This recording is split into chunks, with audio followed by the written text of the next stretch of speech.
Hello, Blenders, and welcome to episode number 176 of ReelBlend, a podcast that's proudly sponsored week after week by John Cena's Tidy Whities. That's right, folks. Tidy Whities, starring in The Suicide Squad. I haven't laughed that hard in a long time when he, and we'll get into it in the review. It's not really a spoiler, but there's a Tidy Whitey scene in Suicide Squad, which is genuinely one of the funniest things I've ever seen. And they just keep it going and going and going for a long time. Like I do when Gabe tells me to wrap up every time.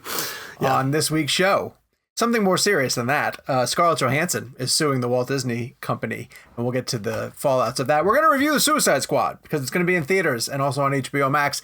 And our guest this week is someone special. We have Ferdi Filomarino, who directed a film for Netflix called Beckett, starring one of our favorite friends of the show, John David Washington. So we're going to get to that interview in a minute. And by we, I mean Kevin McCarthy of Fox 5 in Washington, D.C. Hi, Kev. Hello, Jonathan. Hello, Jacob. And I know we're missing Gabe today, so I want to give Jeff McCobb a shout out, who is our producer today. Jeff is awesome. And Jeff and I, I've known Jeff for a few years, but Jeff and I had a cool experience once where we got to do a Rian Johnson interview together in LA. It was actually for ReelBlend, and Jeff ran audio on that. So shout out to Jeff. If you haven't heard our Rian Johnson interview for Knives Out, go back. That is immaculately produced by Jeff McCobb. There you go. And Jeff McCobb, it's pronounced by Ryan Reynolds as Jeff McCobb. So it's an inside joke for all the Cinema Blend staff people who are listening. The other voice that you always hear is Jake Hamilton of Fox 32 in Chicago. Hi, Jake. How are you? I love that we are, 180 episodes in and not once have ever described Gabe's work as immaculate. And no. Jeff has produced for about 90 seconds, and he's already getting immaculately produced. Listen, I actually disagree with that. Step up your game. I have praised Gabe's producing a lot, especially at the Tarantino event, as I sat there in the crowd and watched him work his magic. So Gabe knows that I love him, so it's all good. You know, I feel like that show kind of ran itself, though. I mean, honestly. I mean, how long are we going to milk that? My God, it was a month ago. Let's move on. Kind of showed up, and that show just kind of rolled along. I don't know you, but I have to take my coat to the dry cleaners because the tails are all dirty from someone riding on them. Yeah, and it couldn't be further from the truth. Gabe got there like so early, and he was there all day, like building that. He's still there cleaning. He is. That's why he's not here. That's why he's not here. All right, if you're watching us on YouTube, hello. Thank you very much for joining us and seeing our smiling faces. Please head down to the description. See that I need a haircut. While you're heading down to the description, hit like and subscribe, as the kids like to say. In that description, it shows you where you can sign up for the ReelBlend Premium, which gives you, let's go over all the things that the premium episodes give you. A Monday episode, which is bonus time with all of us, a newsletter that comes twice a week, and of course an ad-free experience with your ReelBlend audio listening. What I didn't expect was the weekly nudes of Sean. Like I didn't realize that was a part of the. Those were just for you. Oh, those were for me. They were tastefully done. Wait, they must have been done by Jeff because they were immaculately produced. They were immaculate. Yes, they're black and white. So go to cinemablend.com/ReelBlend Premium to find out more about that. Okay, we're having a watch party. I want to remind everybody. I'm so excited for this. Someone asked when we're going to do another feature-length commentary track, which I think we need to find the time to do. Isn't that kind of what we're doing, but just via Twitter? Yes, but the idea of the commentary track is that people can listen to it anytime that they want to, I guess, if we have it recorded. And I was reminded that we promised the folks Inception after we did It's just going to be 2.5 hours of us going, wah. But I like Inception, so I'd be looking forward to potentially doing that. But anyway, the watch party. Like, oh, that's one of the Nolan movies I like. Well, it is. It is. Why can't we just do Interstellar? It's his best movie. No, God, no. It is his best. See, I actually think I would actually argue that Interstellar will be a more interesting commentary because of our differences in that film. We all we're all on the same page about Interstellar. I love Interstellar. Yeah. It's true, we all are on the same page about it, but I need to point out to you in your Matt Damon interview that even Damon doesn't believe that it's his best movie. Because his reaction was a very polite, like, Well, that's a choice. Here's why he reacts that way. So what Sean's referring to is an interview we did with Damon for Stillwater, and I showed him my Interstellar Stay tattoo, and he was like, "That's quite a statement." When I told him that Interstellar was the best movie of Nolan's career, and I think that just speaks to the idea that Interstellar is kind of underrated in his filmography. It's a film that was, I think, very divisive. And I think a lot of people didn't love it as much as I did, or some people did, but it didn't resonate, I thought, as much as like The Dark Knight or Inception did with a lot of the overall. I mean, do you guys think fans. of that as a Matt Damon movie? Like I kind of forget it. In fact, it's actually always a fun surprise every time.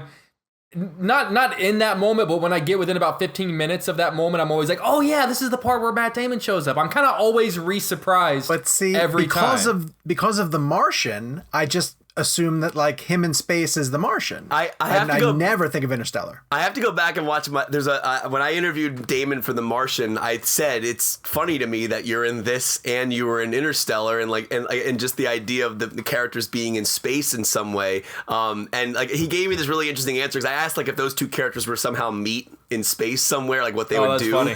And I think it's funny because like every time I interview Matt Damon, I either bring up Interstellar or Jay and Silent Bob Strike Back. Those are the two movies that I'm constantly bringing up to him. But yes, and to Sean's point, Damon's reaction would lead you to believe that even he's surprised that someone would say it's Nolan's best movie. But he did seem genuinely touched that one of his movies was on your body in tattoo form. But listen, we're way off course. I was trying to say that we're having a watch party. You guys remember that's where this conversation started. Well, it went to Interstellar, yeah. We are not going to wrap this show up in time.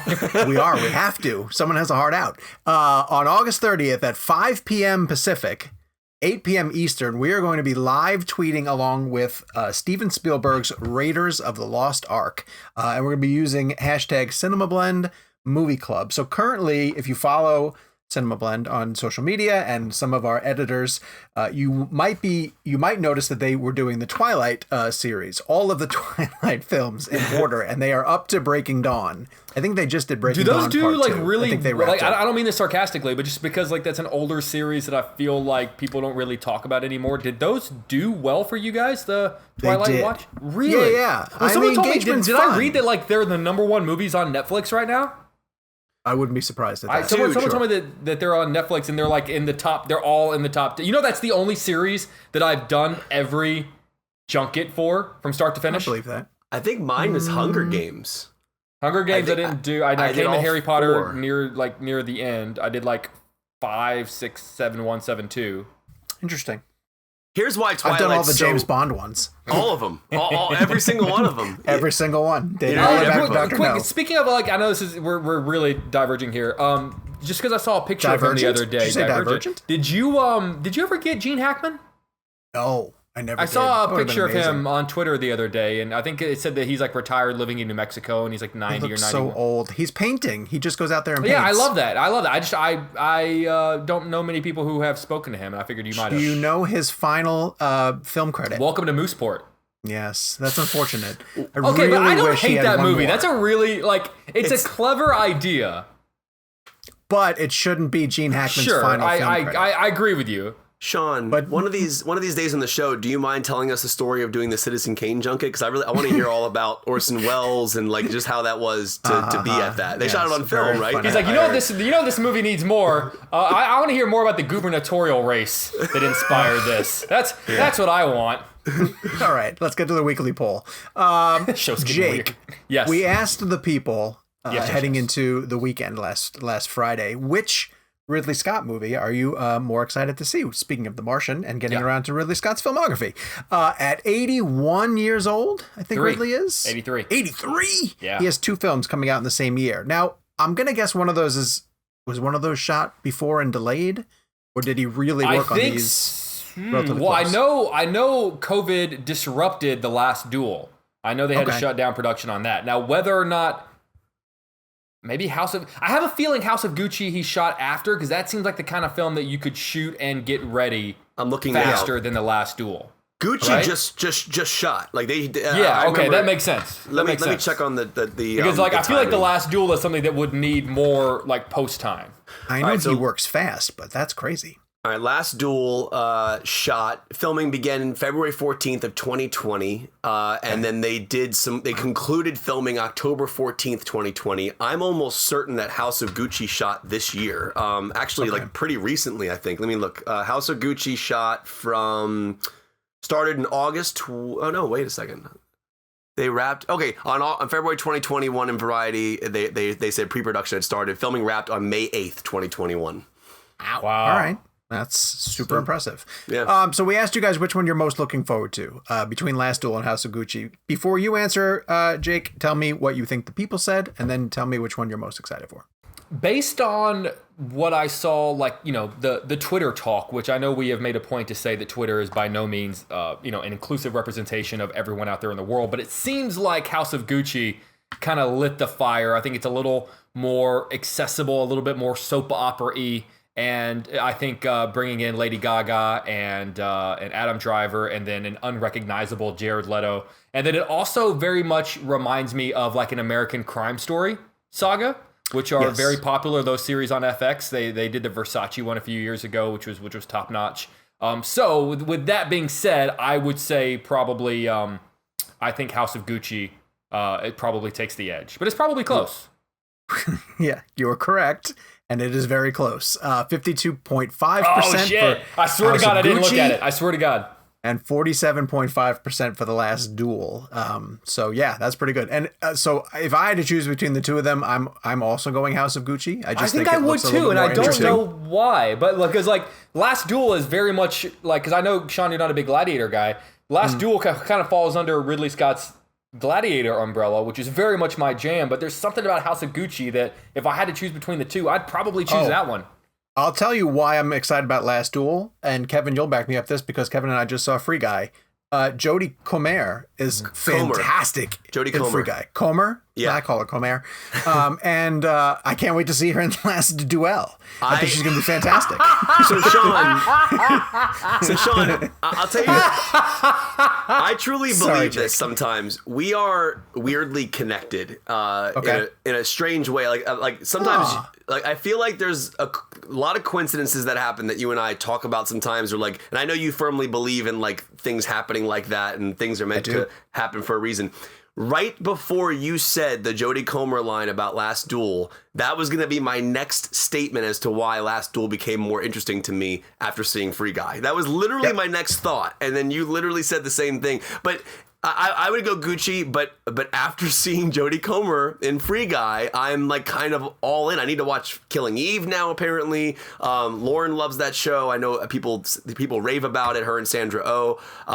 But I would agree with you. Duel kind of comes across as like, again, I'm not trying to simplify Sir Ridley Scott's filmmaking. He's 83 years old and made 2 films this year, so doesn't really need my commentary, but it does have a Gladiator feel. And I think the Gucci one kind of puts it in a realm where I'm interested to see what Sir Ridley Scott does with the material. Because I think I know he's going to knock Duel out the park. Mm-hmm. Good screenplay. I also like the idea that, and correct me if I'm wrong on this, that Duel, all the male character perspectives are written by Damon and Affleck, and then the female characters, from what I understand, were written by Nicole Holofcener. Is that true? I think that's the way it worked. That's interesting. I don't know if it's as simple as that, or more of like Nicole wrote the female aspect of the story. I don't know if she like specifically wrote Jodie's story specifically. I know it's based on a true story.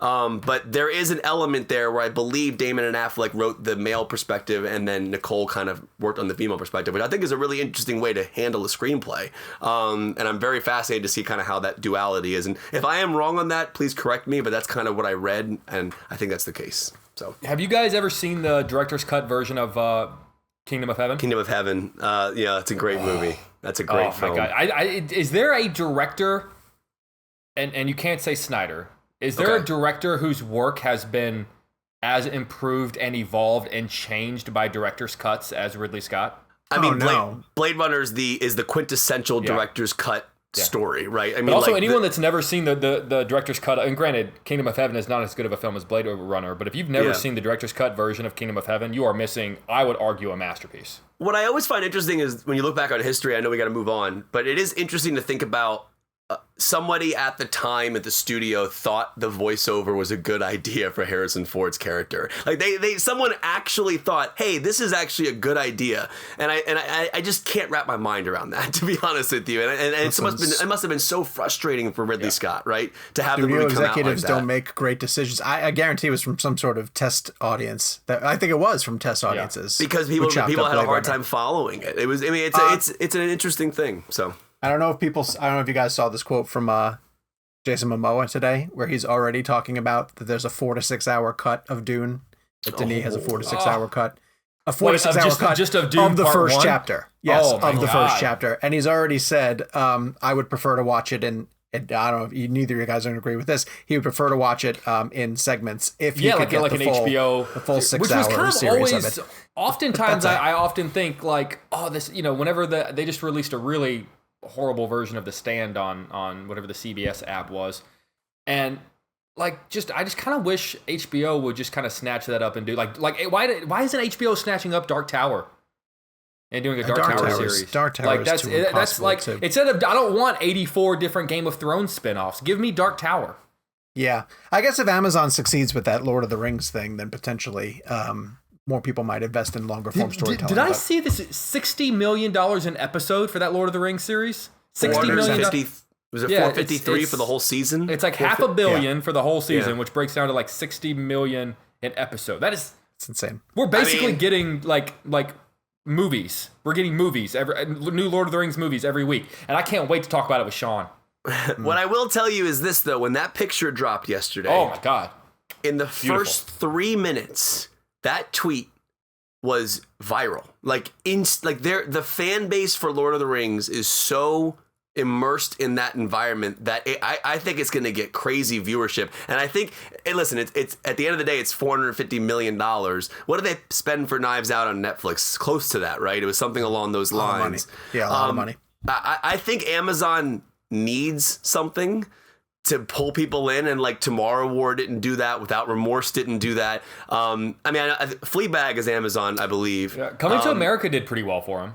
It did, yeah. That did very well, and that was obviously a great call on their part. But that was originally produced by Paramount, right? And then put on they just Amazon. Bought it. And so I just wonder. I think at the end of the day, when we saw that number, we were like, "What the hell?" But if you think about it, each Lord of the Rings film cost like over $200 million to make. So they spent, I don't know how much they spent on all three to make them, but it was a lot. And $450 million is a lot of money, but in the grand scheme of like bringing people into Amazon Prime, it could be a smart move. And last thing I'll say on Dune.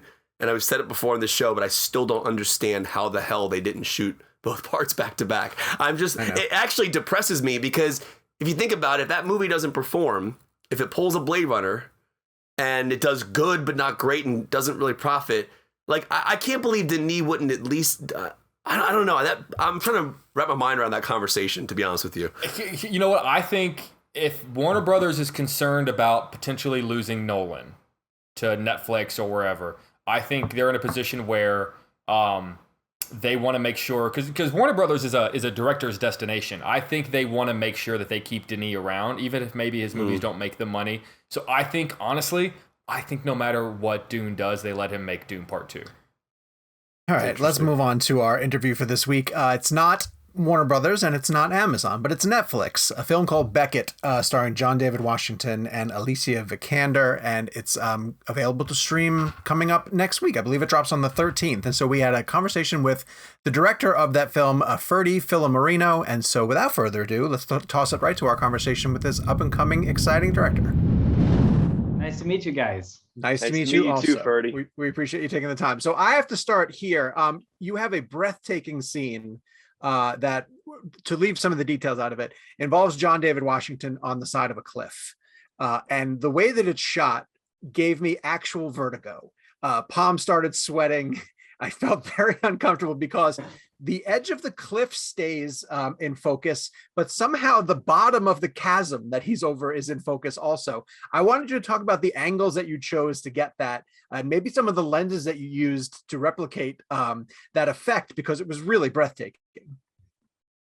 Well, look, to me, the locations in the film were basically part of the story. You know, I literally traveled through Greece looking for places to shoot in, both based on some requirements that I had for the story, but also allowing the locations themselves that I was seeing to inform and eventually change the story, or let's say, the action part of the story accordingly. Mm-hmm. And when I saw that place, of course, that was like, okay, this, I was looking for a place where there would be some sort of jump. And when I visited that place, I would be, okay, well, if there's going to be a jump, this is the place to do a jump. In all of Greece, it's got to be here. So, I went there, we went tech scouting, and of course, all of the grips are like this, because merely to arrive at the edge already, there's a bit of a, not dangerous, but it's a little hike in the rocks and everything. And then, eventually figured things out. I forget exactly what lens we shot that moment with, but in this movie, as you may have noticed, we tend to stay pretty wide. Mm-hmm. We used a lot of what the script supervisor liked to call the naughty 40. A lot of 35, a lot of 24s, 18s even. I definitely would not say that in that moment there's anything tighter than a 40, maybe a 50, but probably not. Now I have to know, John, what was John David's reaction when you showed him the edge of the cliff? Well, that's the thing. The amazing thing about John David is that he completely embraced both aspects of this character, which have to do, on the one hand, with a dramatic sort of moment in a human's life who's going through a personal crisis, for reasons that have to do with the way he exists in the world and with something that happens in the beginning of the film. And the other aspect of it is all of this sort of thriller stuff happens to him, and there's a whole physical aspect to the performance, and he is a king of both. And love the idea of merging it together, and love the idea of doing all of his stunts and participating in everything. Now, of course, the very moment when you see the character jumping and and everything that happens, that's technically, we could not use John David, obviously, but he did literally, as you see, and there could be no trickery involved. He does walk to the edge of the cliff and climb around that rock over the canyon. He did do that stuff. I'm trying to remember if he did it twice or not, but anyway, he did it. It was scary for anyone. It was scary. And his mother was going to visit us, and he was happy that for some reason it was either going to happen before or after. He was very happy that wasn't the day she was visiting. She would have been slightly upset. But again, the idea was to experience through this character. So this movement. I remember watching a movie called Time and Tide by Tsui Hark. And there is a moment in that I think stayed in me so much and subconsciously came out in this scene. It's a moment when a character from inside of a building he grabs onto something like a rope and literally jumps out a window, and the camera follows him, goes outside the window with him, and then stares down as he falls, hanging on this rope. Wow. And I remember when I saw that, I was a teenager, and I was like, whoa, this is the coolest scene ever. Maybe that somewhat stayed with me. This is not what happens in this movie, but that feeling stayed with me. That's amazing. Well, Ferdi, I'm really fascinated with your career, because I know you were second unit director on Call Me by Your Name and Suspiria, and I think it's a really interesting thing to think about in terms of like what that gave you, and now the director that you are now and directing Beckett specifically. And one of the things I find interesting is, for our audience specifically, can you walk us through the journey of like the second unit on those movies, specifically working with Luca, and kind of what that gave you as a storyteller that you can now utilize in your own film and directing your own film? Well, to tell you the truth, it's a longer story with more separate chapters in it. And doing second unit on Luca's movies is only, I would say, a smaller chapter in it. Sure. I was an assistant director on I Am Love, and at the end of that film, and and an understanding was immediate and long lasting. And I wrote a short film after that movie. I'd only done very little silly things at the time, just videos, things for internet, nothing serious. But I wrote this idea, I showed it to him, and he liked it, and he shared it with Marco Moravito, his producing partner, and he liked it, and they're like, all right, well, we'll produce it, let's make this. And so, we developed it, and we made it into my first short film. And from there, the collaboration started, and it took on several forms. That was my first short film. Then I worked as an editor on a couple of Lucas projects, on a documentary and on other short films. Then we made my first feature, Antonia, same team, same producing team. And then when Luca was making a bigger splash, Call Me by Your Name and Suspiria, I did do second unit, but in each of these movies, the experience was completely different. Because the movies were completely different, and I guess what he needed from the second unit, which in any event is quite unconventional, is not what second unit usually is. It's not just sort of landscape shots, etc. Sometimes, like in Suspiria, there were these amazing nightmare sequences. And that was second unit. That stuff we did. Luca had ideas and specific references on what they needed to contain, and then like he said, go wild. And so that was second unit on Suspiria, a lot of it. Then we did other things too. Call Me by Your Name, frankly, was very, very small. That was a more traditional sort of couple of days at the end of the shoot, second unit experience. But one thing that's always fascinating in seeing the way that Luca builds his movies as a producer filmmaker is they are different. They range in different scopes, and it's not necessarily an always increasing scope. It simply depends on the story and the way that he builds a team around himself, and he makes what the story needs happen one way or the other.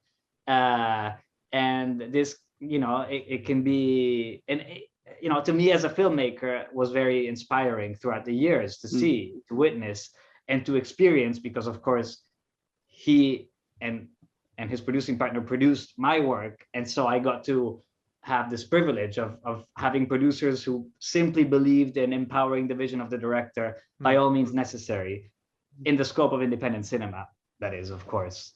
So I was lucky enough to experience many different things and many different types of stories, I would say. Ferdi, just one more thing real fast, only because we mentioned Call Me by Your Name. The last shot of that film is still one of the most incredible things I've ever seen. That wonder that as we stay on Chalamet. And I remember meeting him at an award show one time, and he told me that Luca made him shoot that scene 3 times with 3 different levels of emotion, and he had an earpiece in so he could actually hear the music. I was just curious, I know you were on second unit on that film, but what was your perspective on that shot specifically? Were you there that day? What your perspective on? Okay. I was just curious. Yeah. I heard that story too, but I wasn't on set. Cool. I was just curious. I just love that shot so much. I know you were second units. I wasn't sure if you were there that day, but I was just wondering. Cool. Ferdi, I'd love to know the thought process behind, and I won't give away details in case people are going into this movie as cold as possible. But the thought process behind casting someone who's incredibly famous in a role that is going to be pivotal but brief. Well, there is something that is like a projection of something that's idyllic about the beginning of the film. When you see this couple, they're just enjoying their vacation, and you see their differences, and kind of begins like a relationship drama. And I like the idea of what inevitably is an emotional investment in an actor that you know. In this case, Alicia Vikander, because I think, as Hitchcock said at one point, when as a spectator you go to movies with movie stars, they are like family. So if they're in danger, you feel for them because they're, you know them from other movies, from other experiences. You've already shared things with them, and that definitely, technically speaking, allows for an immediacy. And only a few scenes, it's easier to connect with that character. That said, but completely putting aside the star power of Alicia Vikander, she has a quality and energy to fill the screen and to be, actually quite immediate in the way she communicates and spot on with like fire, with just one minimal movement of her face. That technique alone delivered all this energy that we needed at the start of the film, and that relationships complicity that we needed to gather at the beginning of the film.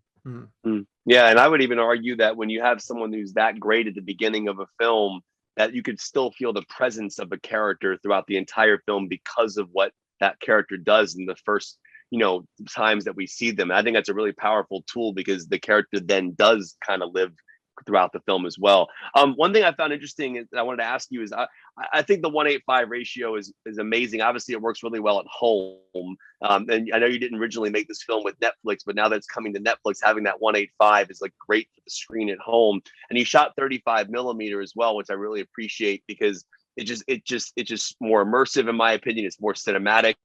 Can you speak on the choice to shoot 35? And I know that, to me, 35 is the only real way you should go in terms of filmmaking, unless you're Nolan and you're shooting 65 mil IMAX or 65 mil as well. But talk about what 35 gives you as a storyteller and kind of that 1:8:5 ratio and kind of how that became almost a happy thing where it works really well at home for the Netflix audience. Look, I'm very, very specific and obsessive about framing, and for some reason, and I always ask myself the question, what is the best format and what is the best ratio to shoot in? And then I shot my short film, my first short film, Diarchy, my first feature, Antonia, and Beckett, all on 35:1:85 aspect ratio. Oh, cool. I each and every time we tried different things, and I always landed there. For some reason, I guess it works for me. That said, the reasons could be, of course, there is something literally about the texture of cinema that to me, because of the movies I grew up with, I guess I'm of an age where I still grew up with films entirely shot on film. So there is just something, I guess, Proustian about seeing that texture and the way that the light reacts and the softness and just things that are different from digital, which, I am not against digital. I just, we tested, we didn't test on this film, I have to admit, but we tested on my first feature. We did test, which was a period piece. We tested the Alexa and other cameras, and it just, all of us, Sayumbu, my Mokdi Prom, my DP, and the producers, we all sat in the screening room and looked at the test, and everyone stayed silent. And then they turned the projector off, and we all looked at each other like, film, right? Yeah. Exactly. There's no comparison. So there is also something that's just, I guess, gut, emotional. It just feels right, which I and my collaborators share. Definitely, Sayumbu and I share very, very strongly. Also, I have to say, probably, this is probably technically not even true anymore, but the natural light on green leaves, there was always something a bit fishy for me in digital. Again, that's surpassed at this point, but I trust film. In some odd way, of course, film is much more unreliable, technically speaking, but in some way I trust it. I also like that delay between shooting and getting the dailies. It leaves me focused on what's going on in front of the camera. Oh, I never even heard that. That's a great perspective. Ferdi. And your DP on this shot Call Me by Your Name in Suspiria as well. Like incredible DP. Yeah. Yeah, he's amazing. Look, I when it came to deciding who could shoot my first feature, my producers asked me, who do you want? And I was like, look, in independent cinema, my favorite DP in the world is this Thai guy who shoots the films of Apichat Pong Verasate Cool. And I'm like, okay, let's get in touch. So we got in touch with him, and I went to Thailand to meet him. And he loved the idea of the movie, of that first movie, and he loved the idea of coming to Italy to shoot a movie. And then he came, and it was the first film he shot outside Thailand. And that went great. We became friends, and his light in that movie is fantastic. And so then Luca had to do Call Me by Your Name, and he called him for that. And then the rest happened, That's cool. So yeah, but at this point it's just like it's family. And the interesting thing is our taste is so aligned that we just, I share references, we discuss what we need to do in general, but then it's like that, sure, like that. Da, da, da, da, da. Oh, what about we add that light in the back? Okay, sounds good. It's very seamless. That's amazing. Cool. I'm glad you mentioned your framing. I want to mention one quick scene when John David finally gets to a train that he's trying to access, and you hold the camera on him, and then a character goes past the window. It made me jump. I was like, oh gosh.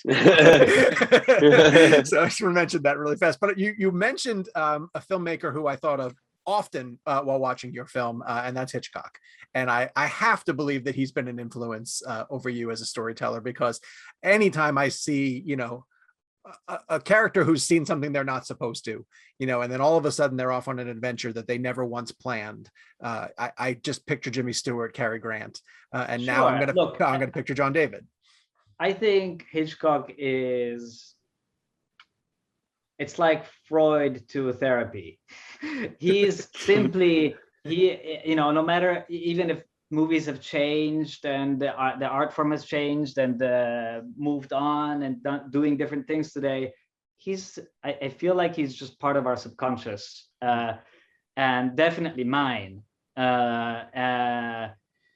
This idea of the wrong man concept is definitely something that he perfected in something extremely cinematic, because you could so much identify with a person who's in a situation he's not supposed to be in.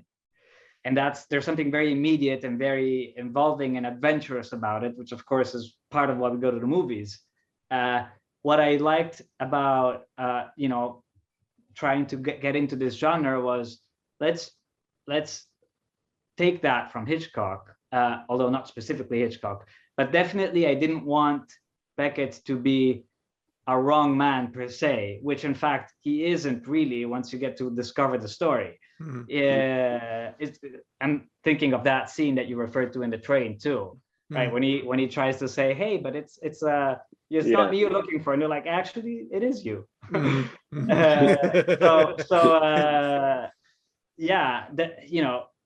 I'm thinking The Man Who Knew Too Much, for example. That I have to say, even though the stories are different, there is something about these regular people having to cope with something so violent and extraordinary that definitely inspired me. There's an element of it too in Hitchcock's films and in Beckett, that each of the obstacles that he encounters, they're very accurate. They're very real.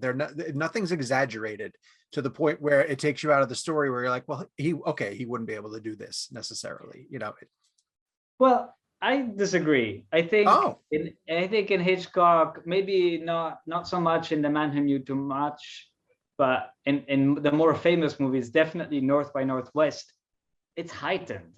I mean, that plot makes absolutely no sense in the real world. It's almost like, it's kind of like a dream if you think about it, because the coincidences and just the things that run into each other, and he does and it's all about the spectacle.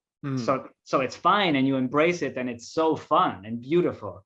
But I guess, and again, that's been done by the master and other masters. So I guess my attempt was let's take that box, but let's bring it down to a more grounded level in terms of tone, and let's have a character who, yes, is a fish out of water, but not only that, he's also completely unfit for this situation and is going through a personal crisis as a human being. So in that sense, I guess the tone I would find to be quite different from those types of Hitchcock films, where I find it to be more heightened, more fantastic for different reasons. I like the idea of it feeling a bit more, a bit closer and more relatable. I think of, I was talking the other day about someone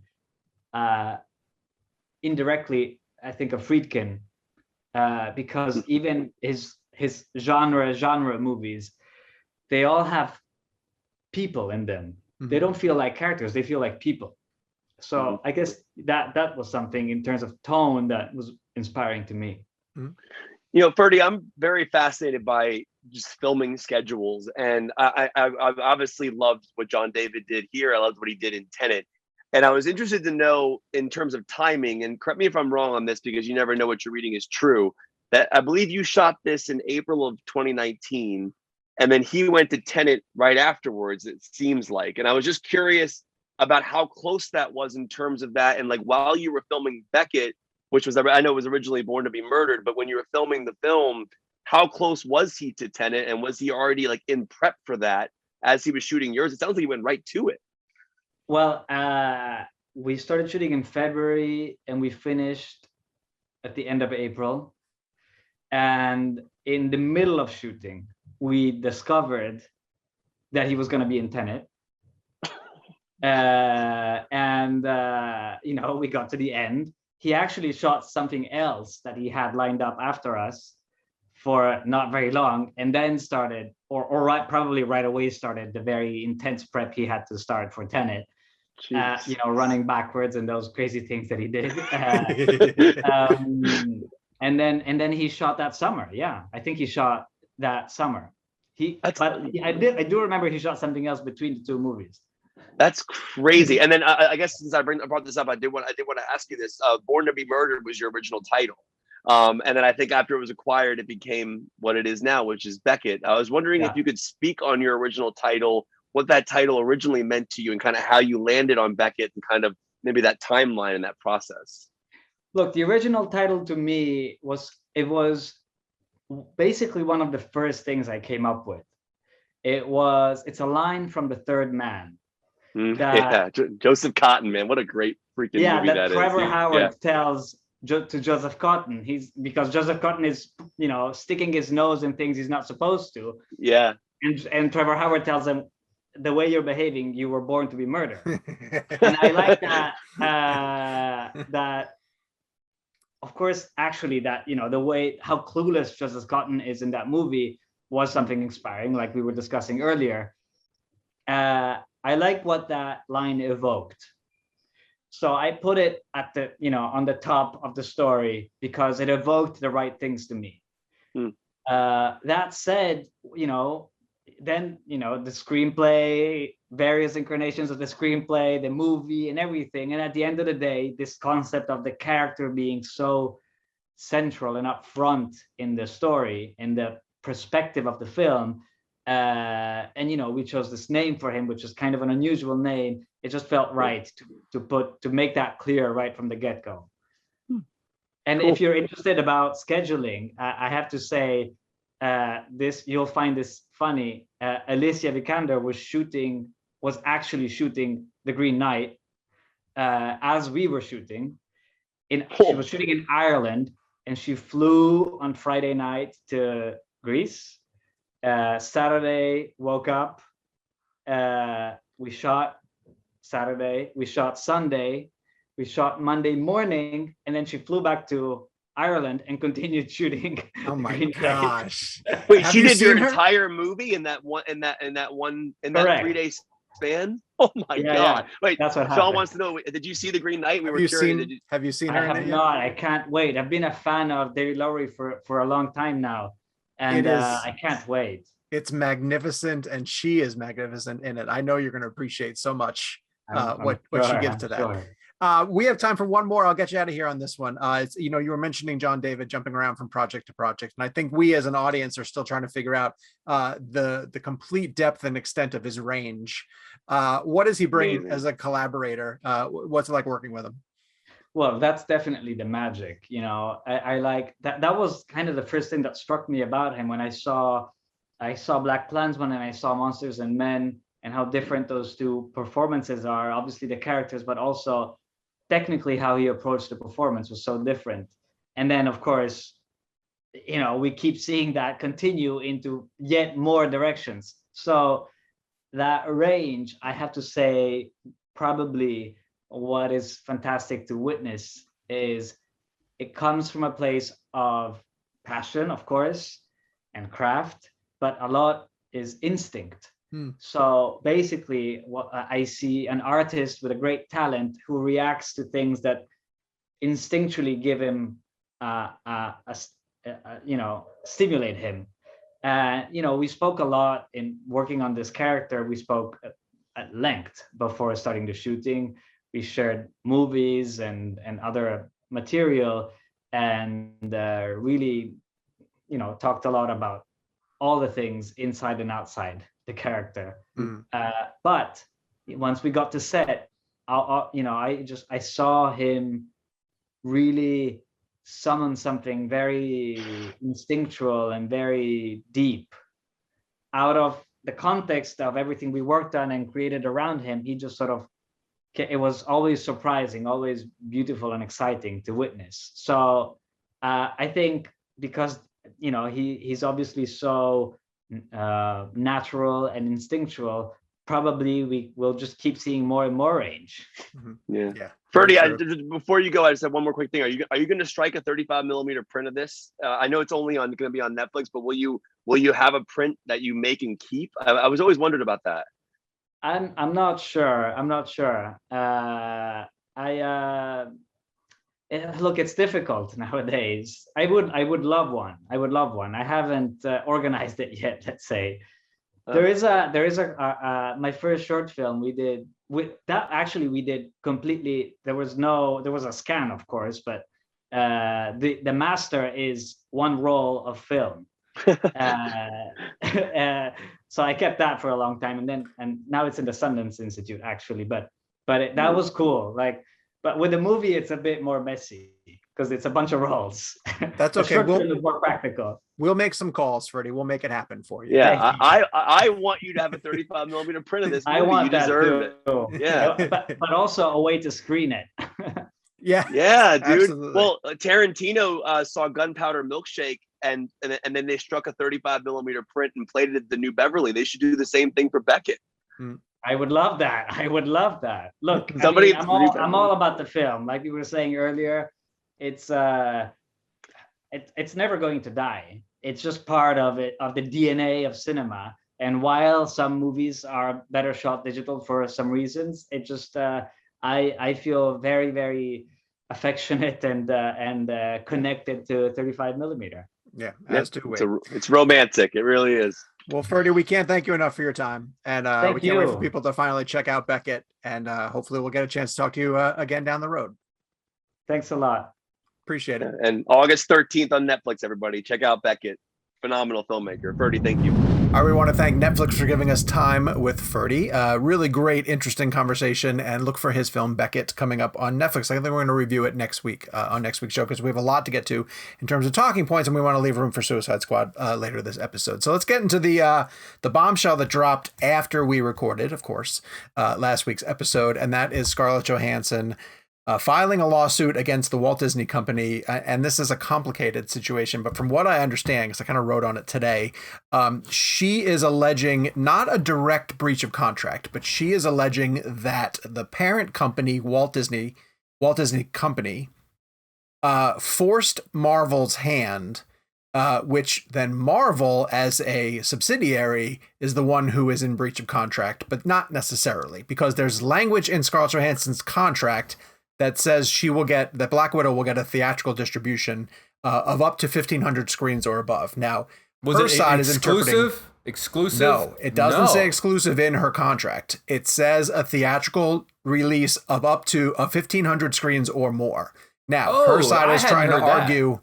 Her side is trying to argue that implies theatrical exclusivity. Yes, and theoretically, I think she's right. I don't think the conversation of the Disney Plus streaming was even a factor when she signed her Black Widow contract, but reality caught up, and the idea of putting on streaming made that part of the conversation. Now, I think her side has also said, and I could be wrong about this, but I think they've said that they tried to renegotiate the contract with Disney, and they're claiming that Disney did not respond or did not express any interest in renegotiating that contract, and that's what's causing the problem. So, an analyst spoke to the Wrap recently, and one of the points that they made, which I found to be most interesting, was that the decision by Disney was truly made. We talk a lot on this show about the decision to put stuff on streaming and how it affects theatrical, but they were saying that the decision to put it on streaming was solely a play to move the stock price, that the growth of the subscriber base of Disney Plus as a streaming service tangibly moves the stock price, and that theatrical releases, even Marvel ones, don't have that significant impact on the stock price, whether to go up or down. And I mean, we know that everything in this industry is driven by dollars. And so if Bob Chapek, who's taking a beating from the decision at Disney to do this, if he's got hard data that's telling him that, yes, driving subscribers to Disney Plus is more financially beneficial to Disney, then I think, he's going to keep doing it. But, I think we're almost at the tail end of this too, because the next few Disney films, I know Jungle Cruise is on streaming right now, but like Shang-Chi says it's... Yeah. Are you thinking they're going to run into the same situation? Well, I didn't mean to cut you off, but right when you said Jungle Cruise, that's the question I immediately had when the box office report came out this week on Monday, right? So if I'm not mistaken, I think it did 30 million on Disney Plus, I believe, and then it did 34.2 domestic and 30 million on Disney, so almost a clean split. Right. So my question then, the first question I had when I read those numbers was, are Dwayne Johnson and Emily Blunt going to sue? Because, I mean, in terms of that movie, I would imagine that movie was made or went into production or in pre-production before the pandemic, I'm assuming, right? And, 2018. Right. So it's those contracts or whatever was built into that, I would imagine, again, I don't know for sure, I'm not a lawyer, but had similar language where it would have a theatrical release on a certain number of screens, but did it use the word exclusive? Because back at that point, it was assumed that everything was exclusive in theaters. So yes. Does The Rock and Emily Blunt follow suit? No pun intended here. Yeah, I'm not sure. Jake, I have a question. So the main concern from this arises from the idea that an actor has back-end points based on how a film performs at the box office. Bonuses. They have bonuses that could kick in if the movie reaches. It's like an athlete. If an athlete has certain statistics over the course of a season. So does the revenue brought in from Disney Plus count toward like the final box office tally? Like no. Did Jungle Cruise?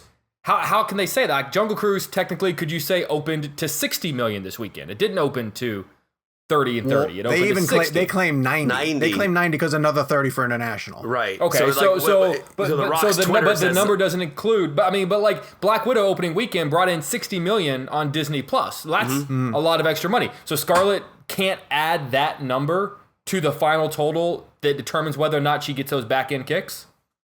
So your question is, does the Disney Plus money factor into her box office? Into the final number that they look at to determine whether or not she gets those back end deals. I don't want to speak ignorantly here, but that's the reason she's suing, right? Is I don't think that they're just going to make a massive chunk of money and be like, yeah, that doesn't count though. Well, yes. I think again, I'm not a lawyer, so I don't want to speak out of turn here, but I genuinely believe, based on what I've seen in the news and the story, that's the whole reason she's suing, is because that money isn't something that she's like. If she was making a profit on that, I could see her not suing, right? Because I think it even boils down to if she has contracts or clauses in her contract that even give her a portion of the home video revenue.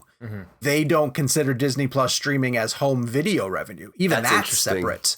You know, that streaming is so new to how this is being negotiated, and these stars that are used to getting box office points don't have this built in. Now that's I was on Cheddar, the news network Cheddar, with an entertainment lawyer who said, like, everyone's paying attention to this because how it moves forward is going to be significant. Now, we talked on the show, I think it was last week, how Warner Brothers got ahead of this problem by just giving a lump sum of money to their talent to say, like, hey, we're going to work out the streaming revenue side of it later, but here's compensation, right? It's kind of showing respect for your talent with compensation, that was Feige's argument through back channels, you know, that sort of report that came out through the grapevine that he was really upset about how this happened because it looks bad in terms of how Marvel treats their talent or how Disney treats Marvel talent after Scarlett gives them 9 financially successful films over the course of this time. So do you guys think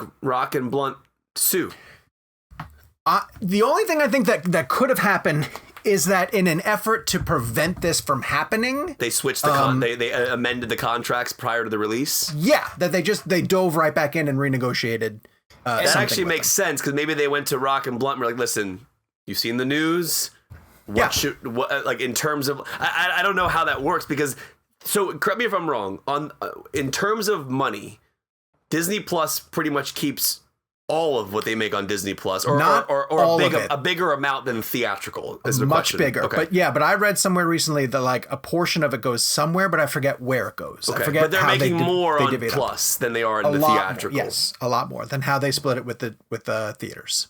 Do you think that they are less willing to negotiate and work with Scarlett Johansson because they're kind of done with her in that character? I mean, The Rock tweeted today that they're having a meeting at Disney for a Jungle Cruise sequel meeting. They're not going to have that meeting if they've just screwed over their 2 lead actors financially. Do you think they're much more willing to screw over ScarJo because they're kind of like, well, we don't need Black Widow anymore? The only reason why I don't think that's the case is because she was going to produce that Haunted Mansion. But they can still move forward with that movie whether or not she's producing it or not. They can. My question kind of was, if she was still integral to the Marvel Cinematic Universe, would she have made this a public lawsuit?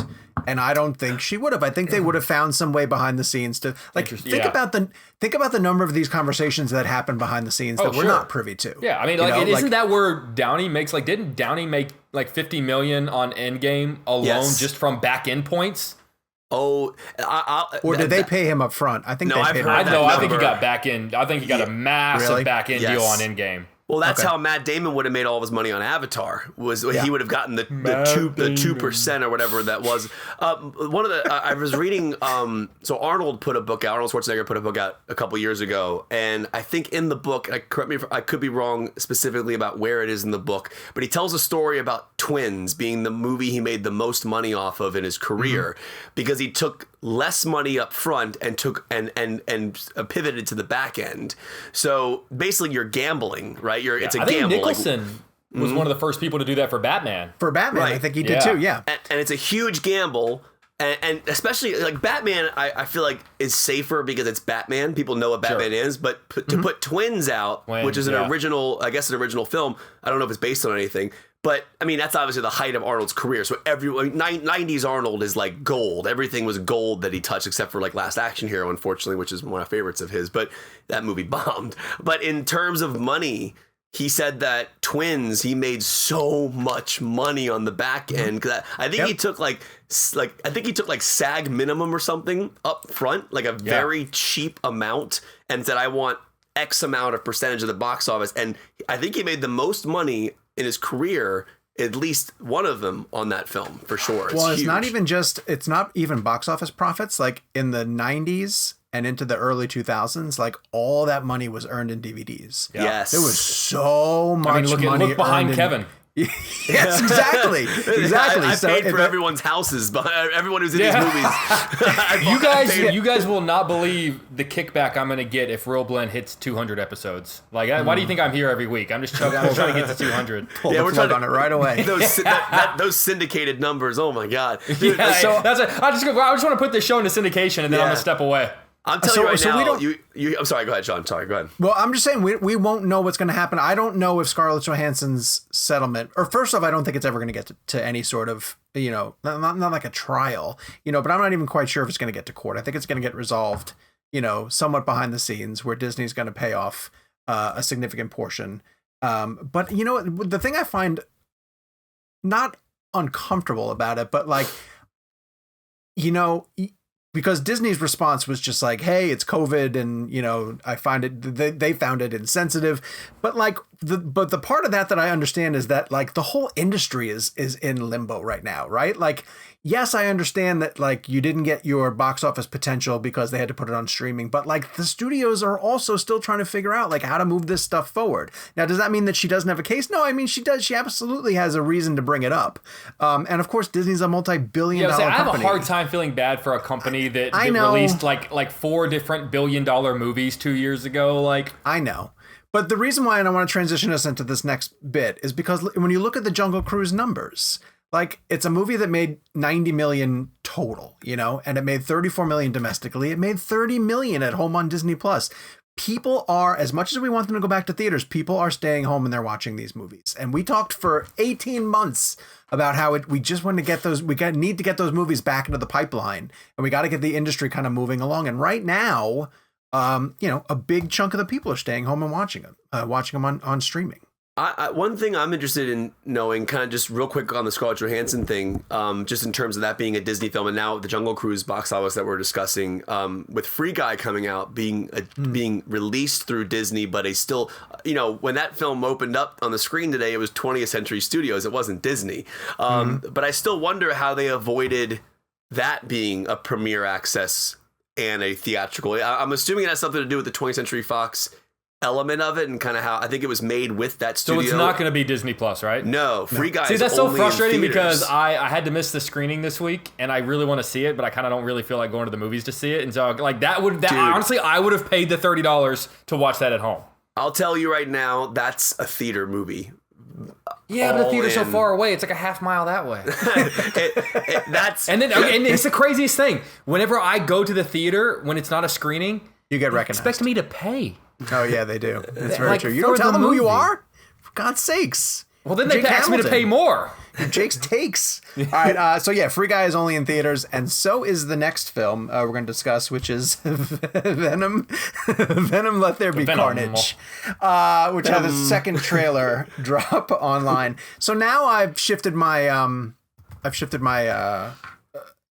anticipation for this movie, because I was expecting it to potentially be like a serious comic book movie, and it's not. Like, they're just going for comedy. It's a full-blown comedy. And so now I'm going to treat it that way. And because when Venom says, "Oh shit, it's a red one," like, that's just funny. So I'm going to just treat it as something that's just going to be really funny, and maybe that will help me appreciate it more. Kev, you loved the first Venom. What do you think of this trailer? Well, love is a pretty strong word to use. What do you mean love? You would like double down on this movie, man. Whoa, double down. First of all, I liked Venom a lot. I never said if I ever said I loved Venom, it may have been in the middle of an argument where you guys were just destroying me for liking it. I'm like, I love this movie. No, but Venom is actually a movie that I've watched 3 or 4 times, and I will give a very specific reason why I like that film a lot. My brother-in-law, Scott, Lauren's brother, loves that movie. And we watch it a lot when he comes over. And it's just a fun movie. I actually like Tom Hardy in the film. I think everything that he has with this, what do you call that? I know it's Venom. Symbiote. I love those scenes. Is Venom a great film? No. But I definitely think it was better than people gave it credit for. I actually thought Hardy's performance was great. I'm excited about Venom 2, primarily because Andy Serkis is directing it. And I think with Serkis' name on it, I'm just excited to see what he does, because Serkis has worked with some of the greatest filmmakers of all time. That doesn't make him a great filmmaker, but he has a lot to learn from Peter Jackson, Lord of the Rings. Obviously, he did amazing work on the Apes films with Matt Reeves. Planet of the Apes, yeah. I mean, he's worked with some pretty damn good filmmakers, and it interests me that he wants to do this film. Like, it's a sequel. The first film wasn't well received. and I'm kind of all in on Woody Harrelson's Carnage. I think it's kind of fun. But I also can't watch these films now without thinking about Sean laughing at them, because I know Sean laughs at the Carnage, because Sean will always send us a photo in our text thread of him in the cell at the end of the first Venom movie. But with the big fake wig. But wait, there's an element of this trailer that I can't overlook. Okay. Which is how Woody Harrelson's character allegedly gets infected with the symbiote. Sure. He bites Tom Hardy's hand through the jail cell. Listen. And then says, "I've tasted blood." And it doesn't taste like that. Listen, Sean, I can't defend a lot of the things you don't like about Venom. I can't defend them. Sure. I can't sit here and say you're wrong, because you're not wrong. It's just that for some reason Venom hit in the right way for me. I don't know what it was, but I've revisited it a few times. It just worked for me. But I also get the criticisms. The new one trailer, it's all about Andy Serkis. I'm very excited to see what he does with it, and I love Tom Hardy in the role, and I think it's cool that he voices Venom and has these conversations back and forth with himself. It's cool. I think it's fun. That's what I had to ask that, because I didn't know that for certain. Is the Venom voice, that's Tom Hardy? Yeah, doing the Venom voice. Yeah, it's Tom Hardy. Yeah. I swear to God, I laughed really hard in that trailer when he goes, "Oh shit!" Yeah, it's Tom Hardy. I mean, if I'm wrong, let me know, but I'm pretty sure it's Tom Hardy. I can't wait. Jake, where are you? Anticipation level 1 to 10. 2. I just can't. I mean, well, here's the thing. Here's what I will say I respect about this movie. It doubles down in what it is. It basically says, look, whether you liked that aspect of the first one, that's what this series is. And not only is that, it's really that this time. Yeah. And I respect that. Like, dude, you do you. I think, I think the comparison that I made a couple of months ago when we first got to look at this was that it reminds me of a superhero movie that would have come out like in the early 2000s, around the time we got like the Ben Affleck Daredevil kind of thing. Yep. It reminds me of that. And so had I been like 14 and watched this movie when it came out in 2003, absolutely, I would have been into it. I would have loved it. And I just, that everything that this movie doubles down on, that it emphasizes, yes, this is what I am, is what I hated about the first one. So it's only, while I respect that it is very much making its identity known, I hated its identity in the first one. So it's just not going to work for me. I appreciate that it's not going to work for me. It's just not. And also, I think the CGI looks really bad. Really bad. I disagree with that. It looks, the Carnage stuff looks cool, man. I thought that transition shot was cool. I thought it looked cool in a PlayStation 3 game. Listen, one thing I will say. One thing I will say about Venom is interesting because it's such a brutal concept. It's a really disturbing concept that this guy eats people's heads. And they make a joke out of it. Yeah, and it's so interesting because in the first movie, that tone was fascinating to me because it's almost like so dark that they almost have to undercut it with the comedy, right? Because it's such a disturbing concept. It really is. I feel like this must have been what Batman fans felt like when the Schumacher movies were coming out. Like, okay, this is not the version of the character I want to see, but this is what we have right now. So let me wait for these to finish, and then in like 15, 20 years, maybe we'll get a real version. And then we got Nolan. Yeah, so you know what? In like 15 or 20 years, we'll get like the actual like Venom movies that I want to see. But you know what? If these movies work for you, you do you, baby. Enjoy them. And Jake, to your point, I do actually want to see a genuinely great Venom film. Yes. I mean, I'm not going to sit here on a high horse and say that these are great Venom movies. Just like a regular hided horse. I do think that as I watch these films, it's the comedy that works for me, and I get that doesn't work for a lot of people. So if you're not really in on that bit of it, that's where I shifted. That's where I shifted. Is that I don't want it. I really don't want it in my Venom. But if they're going to give it to me, then I'm going to have to get on board. I'm going to have to get on board with it because I'm tired of hating it. So. That's such a strange attitude. What if like Dune came out and it was a musical? It's like, well, I don't want it to be a musical, but they're turning it into a musical, so I accept that. I also want to give Riz Ahmed credit for Venom. He was good. I thought he was a good villain in the first Venom movie. And again, he's undercut by all the ridiculous nature of the film. And I don't think people just forget Riz Ahmed's in that movie. But I actually liked Riz Ahmed in that film. I actually thought. Do you know who's really miscast in that movie is Jenny Slate trying to play a scientist. That was not good casting. I don't remember disliking Jenny Slate. I just don't remember if I particularly loved the character, but I don't remember. She didn't have. It wasn't really well written. To her, in her I defense, do like her a lot. She's very funny. Well written. Yeah. Yes. Let's move on to something that's not very funny at all, which is a documentary that we want to recommend briefly. Because Kev, have you seen the Woodstock doc? I have not, but Max? I'm fascinated to hear both of your conversations, and I will tell you this. So this is the Lollapalooza from 90... Woodstock. Oh, this is Woodstock. 99. Woodstock 99. I have Lollapalooza on my mind because of it happened in Chicago. Yeah, hey. So do we. But Woodstock 99 was, and again, I haven't seen the documentary, so I want you guys to take on that. But my perspective on Woodstock 99 was that it always had a disturbing quality to it in terms of the things you guys are going to get into in terms of what was going down. I'm assuming I don't know all the details, but I always got a vibe that it was a pretty wild event and a pretty disturbing event and a pretty dirty event. For me particularly, I grew up on a lot of that music. So correct me if I'm wrong, Korn played there and Limp Bizkit played there. Limp Bizkit. So Metallica. I was always jealous of that. I wanted to go to that show so bad. Because really? See, I don't remember this at all. Maybe I was just, because I know I'm a few years younger than you, Kev. Maybe like I was just of that age where like I would have been 11 when this happened. Country also though. Well, so and I don't mean that. as a slight. No, you're right. A slight. No, you're right. Yeah, this doesn't happen in country music. Early 90s, Kevin was a huge Korn Limp Bizkit fan. So I saw Korn in 97 with Incubus and Orgy. It was a great show. My dad took me to see them. But Korn at 99 at Woodstock, that time, that Limp Bizkit time period, was a huge deal. And like, that's the only reason I knew about clearly it was a Woodstock event. So, my dad was like, I remember the original Woodstock, but I want to hear about the documentary. In hindsight, Kev, we're very glad you didn't go. Yeah. it probably wouldn't have worked out for you. Okay. This is on HBO Max.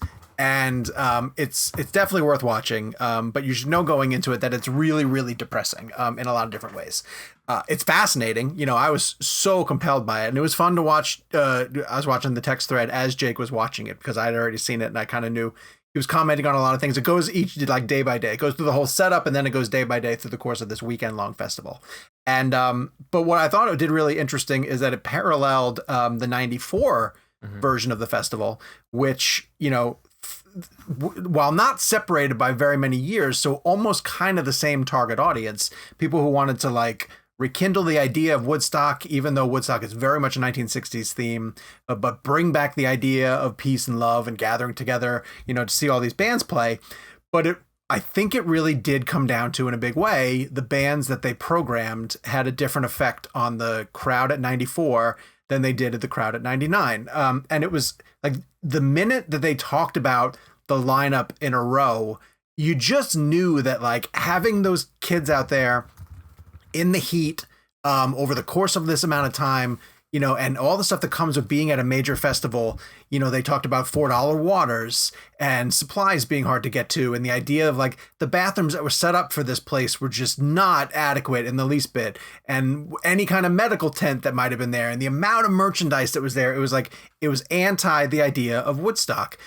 So I remember the 94 one. I was in college in 94, but I don't remember the 99 one beyond the headlines of what happened.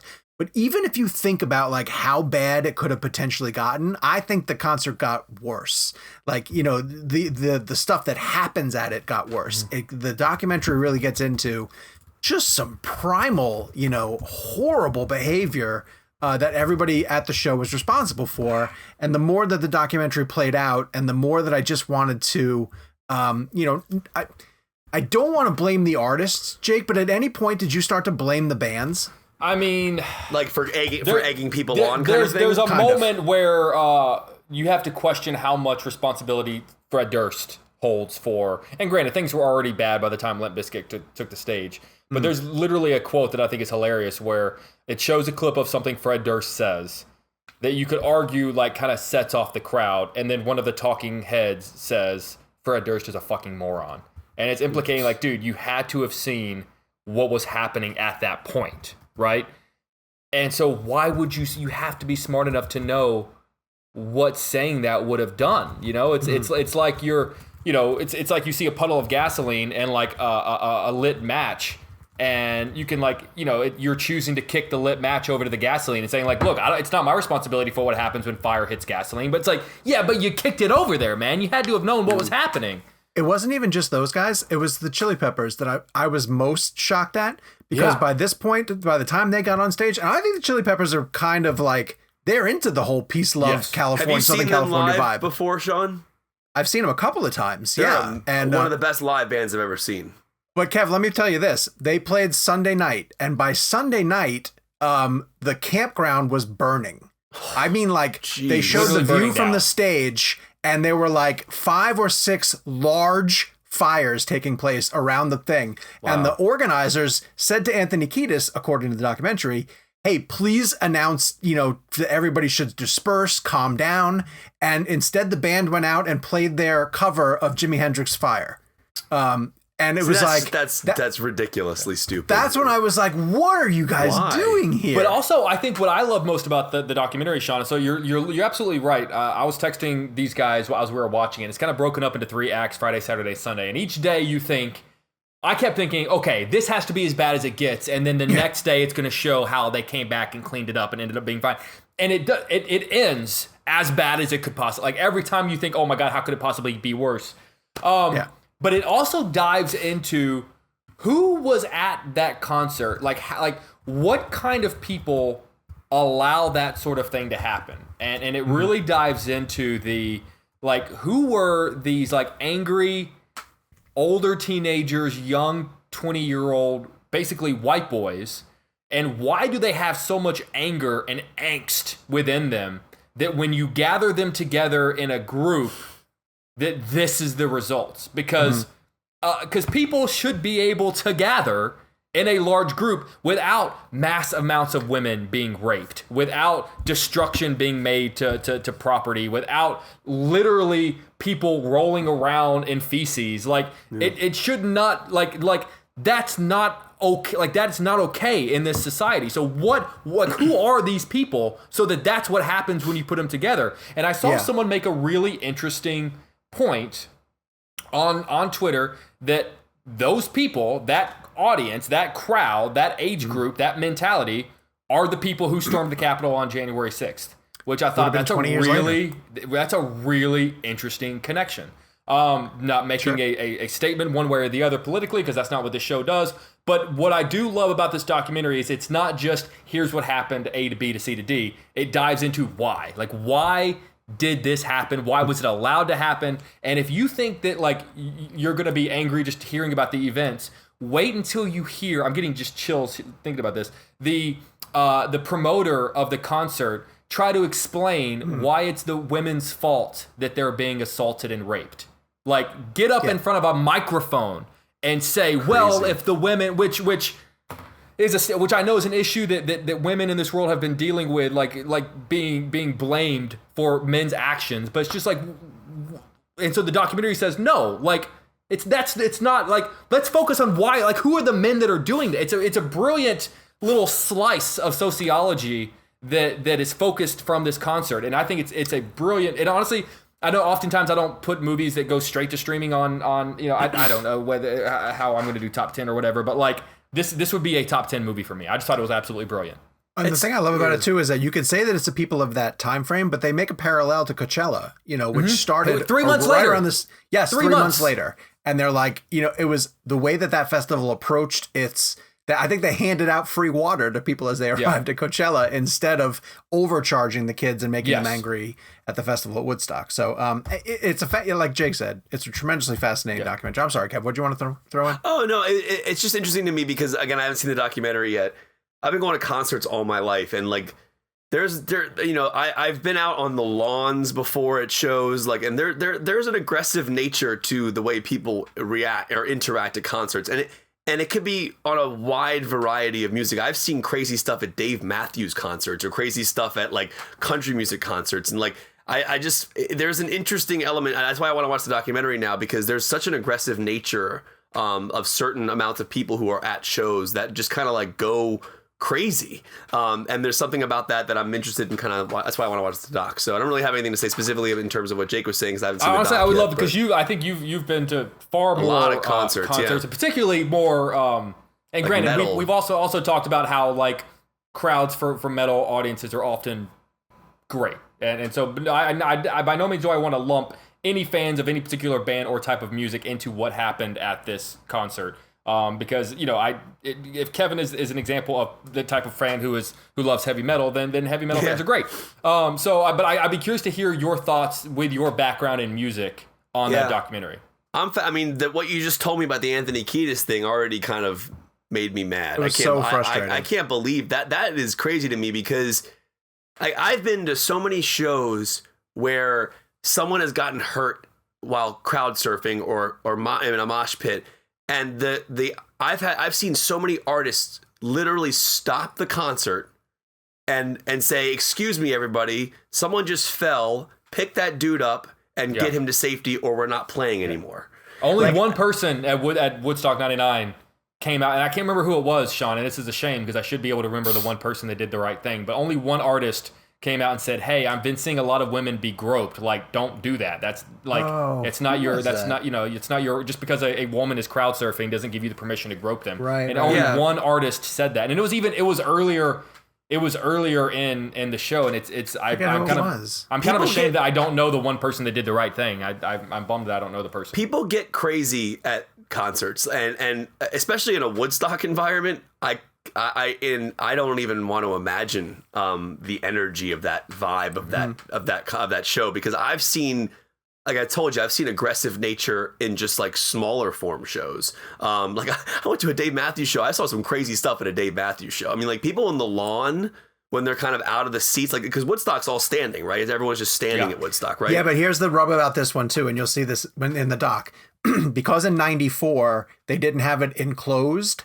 So people were kind of coming and going, and the organizers who sell tickets were annoyed that they couldn't like police everybody who was coming and going. So for this one, it was an abandoned military base in upstate New York also. So it had fences all the way around it. So once you were in, there was no getting out. And like, it really was like a prison situation. The heat, you were on this like blacktop. Like imagine like, it's like you're at an airport. Imagine you're at an airport on like this black tar. And what they said, like crazy record heat. They're talking about like there are shots of people trying to hide under 18-wheeler carriages to like get in the shade because of how unbearably hot it's incredible. Dude, by Friday the bathrooms had given out and the people were sliding in what they thought was mud and wasn't. Ugh. I mean, Friday. That was Friday. Yeah, that was Friday. The thing that really disturbs me, just based on your conversation, is what happened to the women who were there. Like that, it's like, horrifying. It's horrifying. Growing up, like I had heard about the feces stuff. Like I had heard stories about people like sliding in feces, and like that always was disgusting to hear.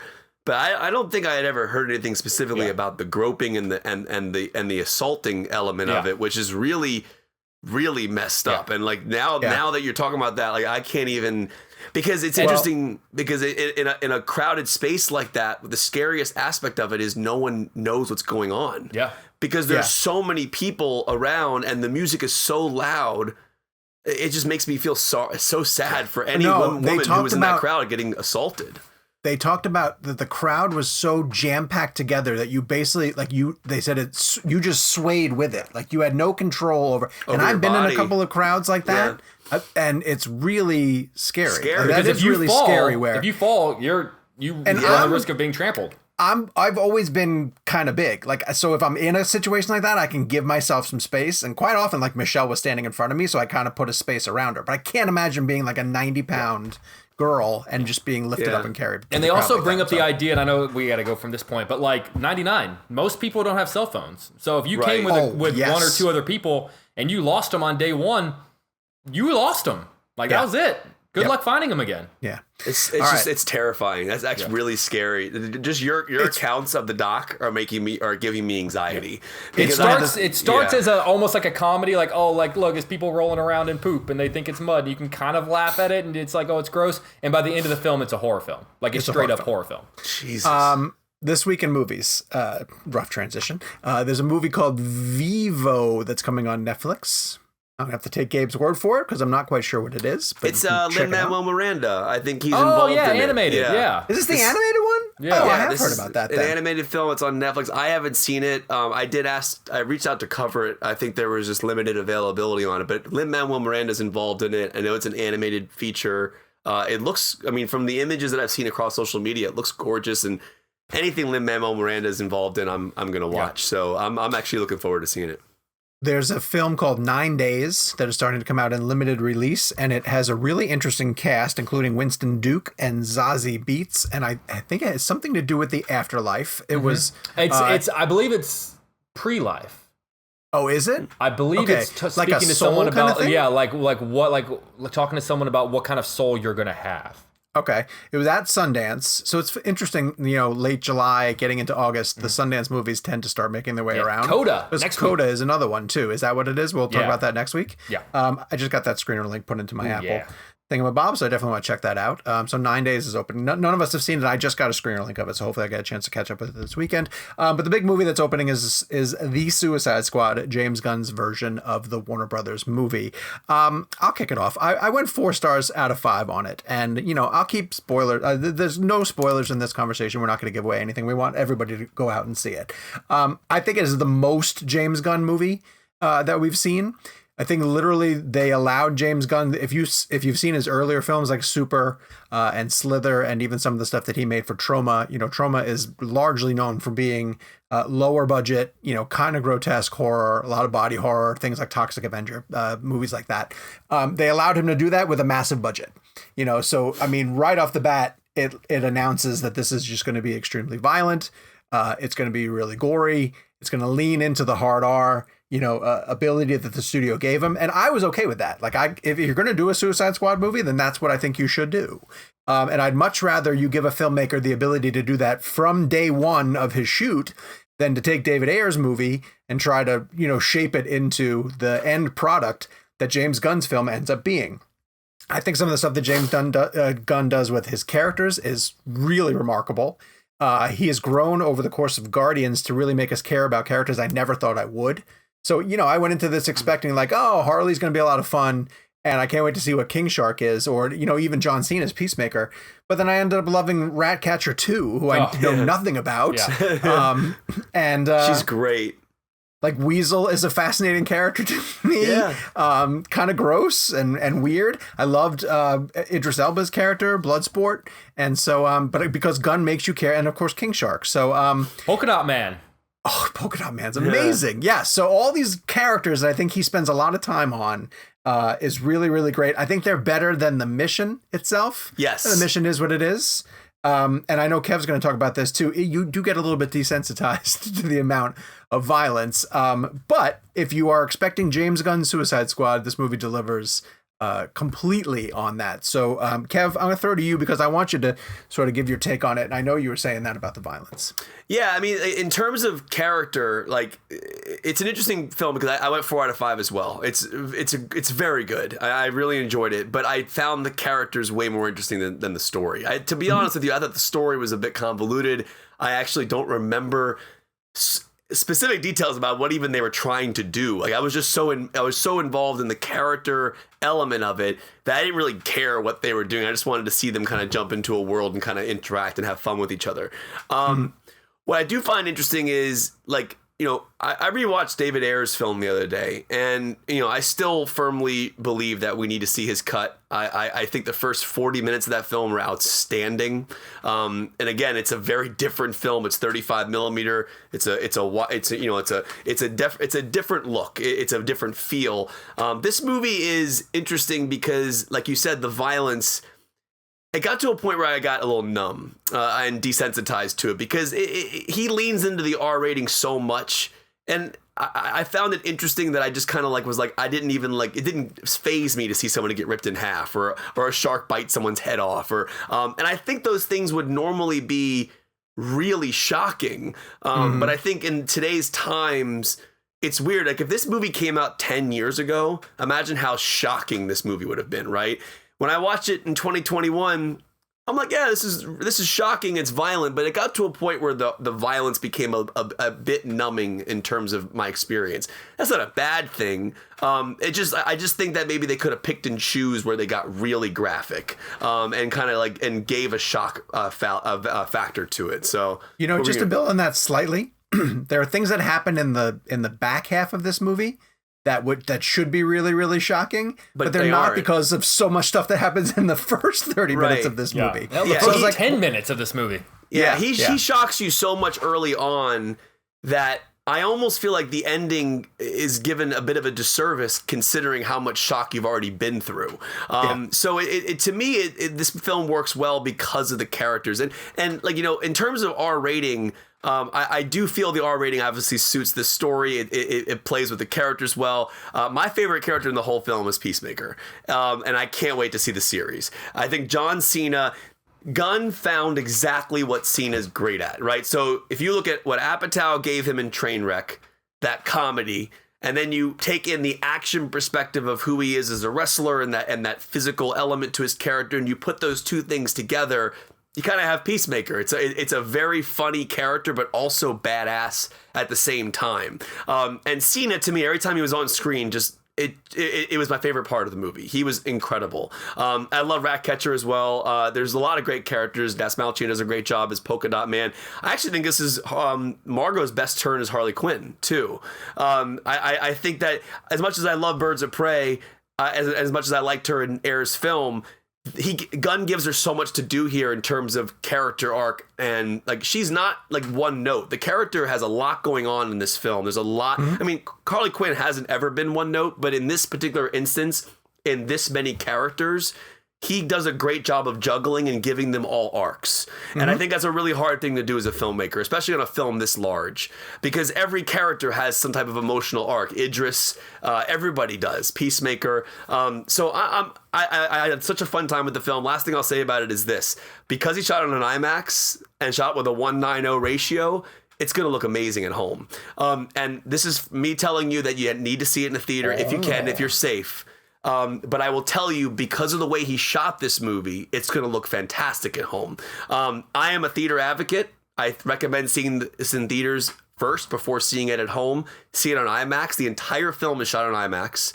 Now, 1:9, that ratio, all that means is the top and the bottom of the screen are very tiny, very skinny bars. So the majority of your television screen is going to be filled with the IMAX image, and it looks absolutely glorious. Like, this is a beautiful, beautiful film. And shout out to John Murphy, who did the score for this movie. He did the score for Danny Boyle's Sunshine. He's a really great composer. And I just genuinely think it all came together really well.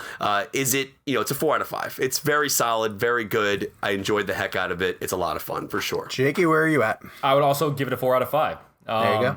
I think for the reason you guys nailed, I think the characters are all brilliant, and I think it's smart to start plucking a few of them out and giving them their own series, because I think they can all sort of justify kind of going off and doing their own thing.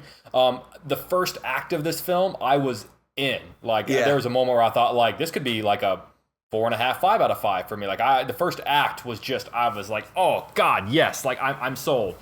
And then once the characters had been established and the novelty of who they were kind of wore off, and the actual story itself took front and center, I agree with you guys. I sort of went like, oh, well, the story's not as good as they are. Like the mission, like if you said, here's $1,000 and a sheet of paper and a pen, write out exactly what their mission was, I'd sort of be like, I couldn't tell you. There's this guy in this country that they had to go, and they had to get there by a bit, So yeah, I kind of wish as much effort was paid to what they were doing as opposed to who they were. Exactly. So, but beyond that, I thought it was. I really dug this movie. I'm super into it. But I kind of wished that the back two acts were maybe as strong as the first. But still, very much, very, very, very highly recommend. And very important, as I mentioned, the theatrical experience for this is great because of the IMAX. But if you have a really good system at home and you have a good television, again,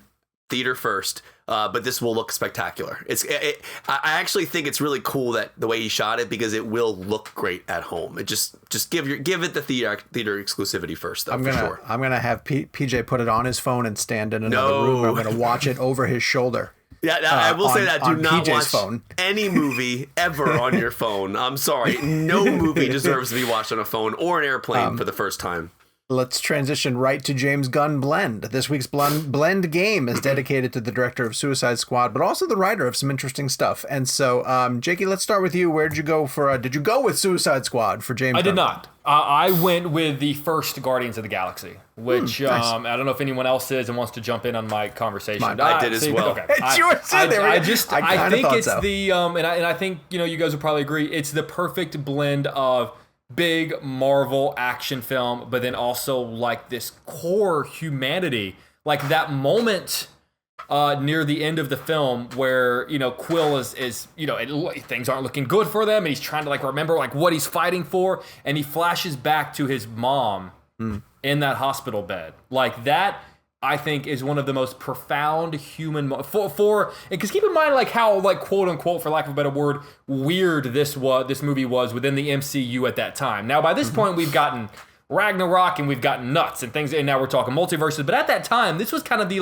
wait, is this gonna work? We don't know who any of these characters are, and they're kind of a weird there's a raccoon in a tree, and but and the grand scope of how crazy this Marvel movie was at the time, it was also the most human and grounded and probably for me emotional of all the MCU movies up to that point and even beyond, I would say. So I think he found just this perfect balance of weirdness and comedy and just spot on perfect casting. Chris Pratt as Quill is genius. Bradley Cooper and Zoe Saldana, all of them, and David Bautista, everyone's fantastic. Vin Diesel exists. So it's just I genuinely love Guardians, and it's top 5 Marvel for me. Kev? So and I could be wrong on this, so please jump in and say, Kevin, you're wrong.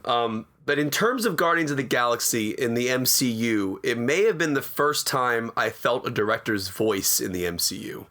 Am I wrong on that? Am I missing one? And I'm not saying Favreau's voice wasn't in Iron Man, but I think you could make an argument. To me, Avengers is very Whedon. Sure, that's the only one that I would say. Up to that point, is that Avengers was very just the quips quippy, and the little the pop culture references and all that. But you're right in terms of somebody taking Marvel characters and putting them into their type of movie.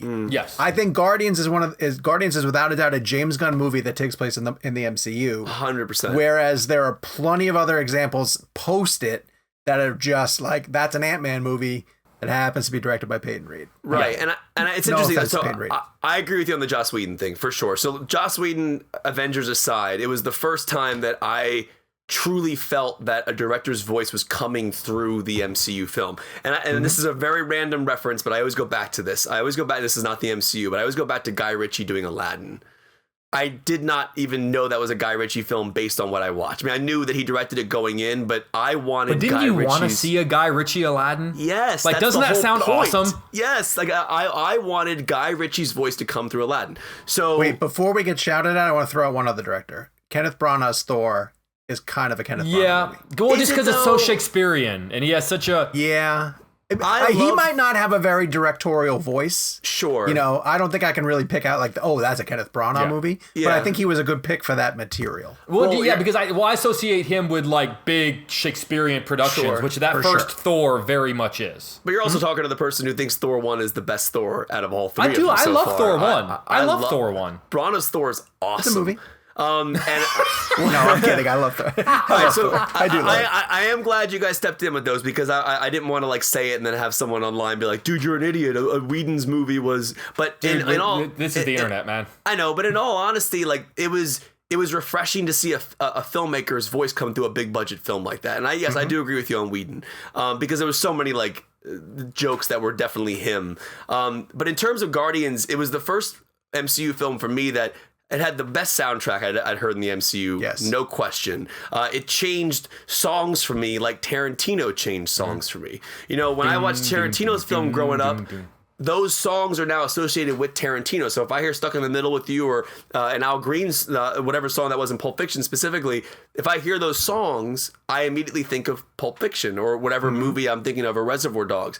Same with James Gunn and Guardians. He made those songs characters of their own, but he also made them memorable to a point where I will always think of Guardians when I hear those songs moving forward in my life.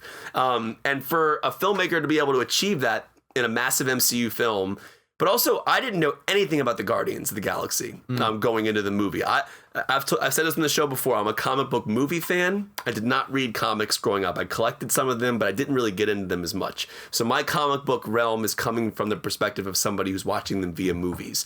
So the Guardians was kind of a concept that I wasn't too familiar with. I mean, it's nobody really knew about them, though, to be honest with you. Sure. They were really small scale. Right. But the concept, it's funny. Guardians and Suicide Squad are basically Dirty Dozen, right? I mean, it's that same concept. It's that similar vibe, a group of characters who are put together that, you know, kind of have their own things going on.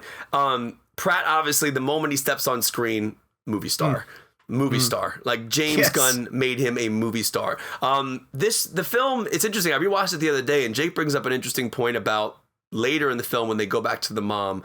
I want to talk about the beginning of the film, how dark the beginning is.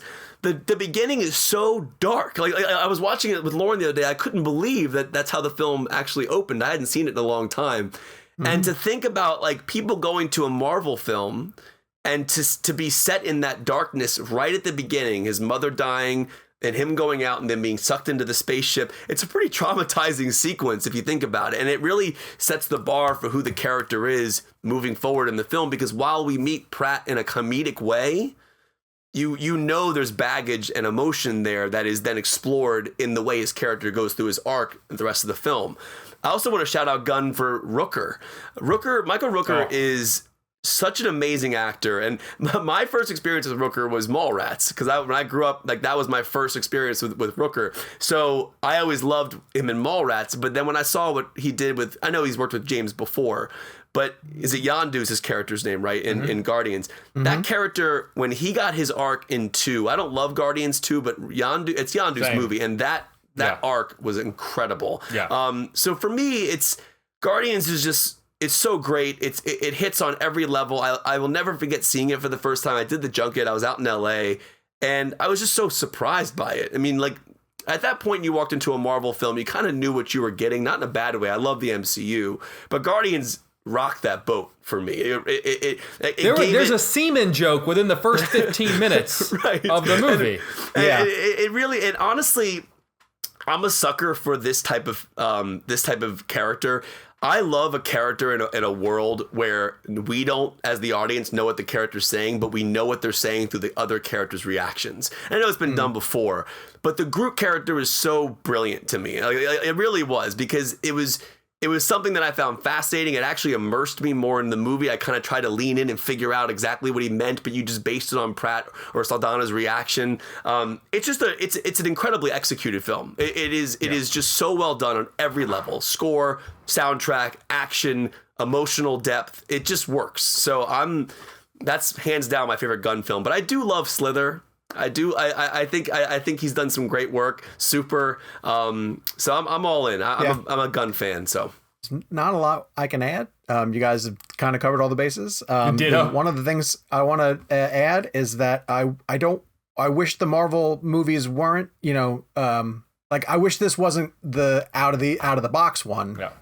I wish more of them were weird, and they are. Some are. Doctor Strange got kind of weird, and Strange is amazing, man. I love Derrickson Strange. Ragnarok. But I want to see more. I want to see, like Taika. I want to see more people like Taika taking big swings. I want to see more people like you guys are right. When James Gunn delivered the first Guardians, like it was a big swing in another direction. It's a game changer. It was a risky film. Someone described the teams in such a way that's so perfect that I'll never forget it. They said if the Avengers are the Beatles, then the Guardians are the Rolling Stones. And I thought, that's just such a great way to describe. That's interesting. How just like dirty and, uncultured and, but like kind of sleazy but kind of sexy. Like the Guardian stories are just that. I watched both of them back to back to kind of figure out which one I was. Guardians 2 is really good. It falls apart at the end. I know Kev doesn't like it as much. The first one is just so great. It's really emotional. The water at the beginning of the second one is awesome. It's really good. Also, I want to give a shout out to James Gunn for what Sean Gunn does in the Guardians films. I'll tell you right now. Going back to Guardians for one second, I know Jake has to go because he has an interview coming up, but I want to mention that like Bradley Cooper's performance as Rocket is incredible. Like it's a great, and I know Sean Gunn plays the physicality of Rocket, but that voice he does for Rocket is brilliant. Like that, I can't believe it's him. I still don't believe it's him. It doesn't sound anything like him. So it's funny you say that. I can't believe it's him. I went through a phase for a long time, and this is just a product of how great he is in this film, where I didn't believe that was actually Heath Ledger as the Joker. I thought to myself, they're pulling a joke on us. There's no way that's him. How? And same thing with Bradley Cooper's voice. There's no way that's him. But no, I've seen sound booths video of Bradley Cooper delivering the voice, and I can't believe that it's coming out of his mouth. I know. It doesn't sound like anything that should be coming out of his mouth. I don't know anyone that's ever been able, because I know like the thing that you never really want to do is straight up ask someone to do like a voice in an interview, you know? Do you know of anyone who's ever gotten him to do, because as far as I know, he doesn't really do the junkets for those movies, right? Like, do you know of anyone that's ever gotten him to do the voice in an interview? No, I don't think he's ever. I mean, again, to Sean's point, I still don't really know if I believe it's him.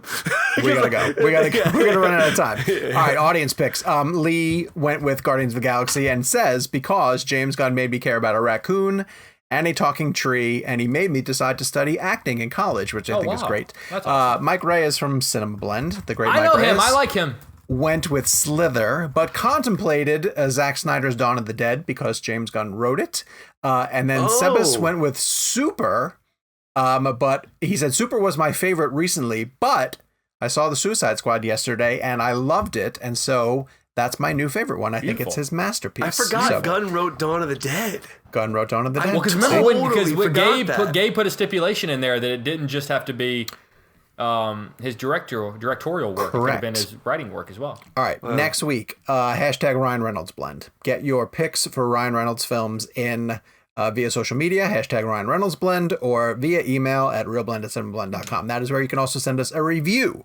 And this week's review is a very, very sweet one from Donovan, who is a friend of ours from Iowa. And we met Donovan out at the Quentin Tarantino show in Los Angeles. He made us fantastic posters.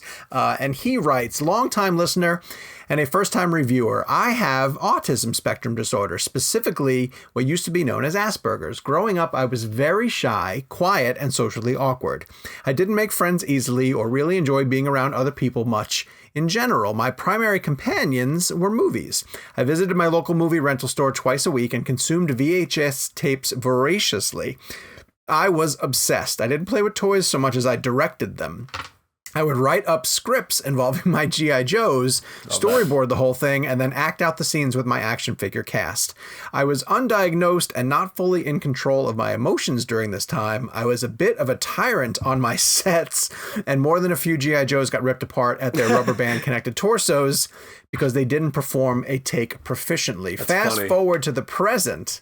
I'm now in high school. I'm now a high school art and film teacher, and I'm still equally obsessed with movies. Naturally, as podcasts have become more and more ubiquitous in recent years, Donovan, you're challenging me with these words, I have sought out ones about film and filmmaking.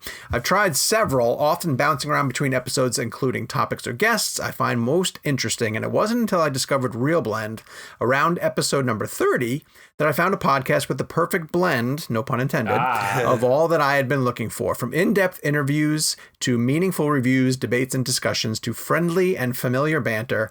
I have been hooked, listening to all 252 episodes ever since. Oh, he's a premium subscriber as well too. When the pandemic hit and theaters closed, I leaned heavy on the show to get me through.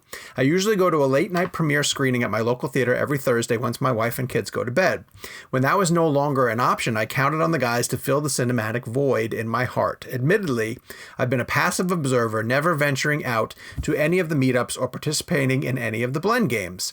As they began to tease a hashtag "if it happens" in the lead up to their most recent Tarantino event, I began to suspect what they were hinting at. I got up the nerve to direct message Sean to see if it was indeed true. It's true. He dropped me a DM in my Twitter account, which anyone can do. That's how I got there too.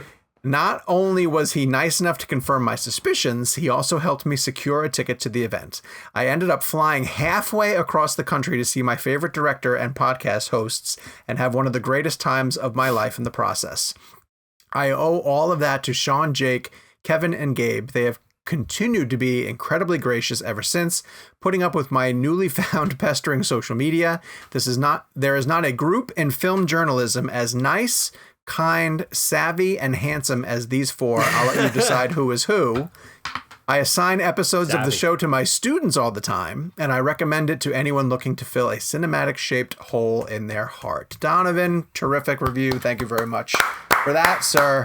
Very sweet. His poster that he made is beautiful. in my kitchen, and I see it every day, and it like blows my mind to see our names on a poster with Quentin Tarantino. It's and we're not just saying that like a fan created something cool for us, so we're giving them a shout out. It is a genuinely awesome poster, like brilliantly designed. It's awesome, and I can't wait to get it framed with our photo of all of us. So can you take a picture of it and put it on your social? I'll put it up on your social for sure. Okay, so people hear this. Yeah, I put it on my Instagram when we first did it, but I'll do it. I'll post it again when this episode comes out. I'll post it on my Instagram. So if anybody listening to this, you can go to Jake's Takes or Kevin McCarthy TV or Sean O'Connell. What is your Twitter name? I don't even remember Sean's Twitter name. Is it Sean it's 'O'Connell? Yeah, that's right. Underscore. I forgot the underscore. It's so funny because like you're in my phone so much. I just hit @S, and you're the first person that comes up when I at you. So remember, I'm the one who's not verified. That's true. Good point. And the show got turned down for verification as well too. We applied for ReelBlend. It didn't get verified. I think because they saw my name attached to it. And they were like, bitches. Go screw that guy. Okay, our next premium episode is going to be the 2005 Oscars in review. Again, you can get access to the premium episodes at cinemablend.com/ReelBlend Premium. We'll be back next week with some exciting new who do we have next week? I'm trying to think.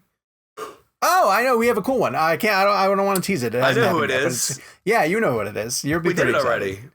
No, we haven't. Oh, next week? What the hell is going on? I thought next week's guest was Don't Breathe 2. Fede Alvarez. It could be Fede Alvarez, but I think it's also whoever we're doing tomorrow. Oh, that's a good point. So maybe we'll work this out behind the scenes. But we have a plethora of guests that we're working on. It's great when we organize this stuff during the show. Dave's gonna love this part. We'll talk to you guys next week. I'm a stud. Stop. Hear me. No.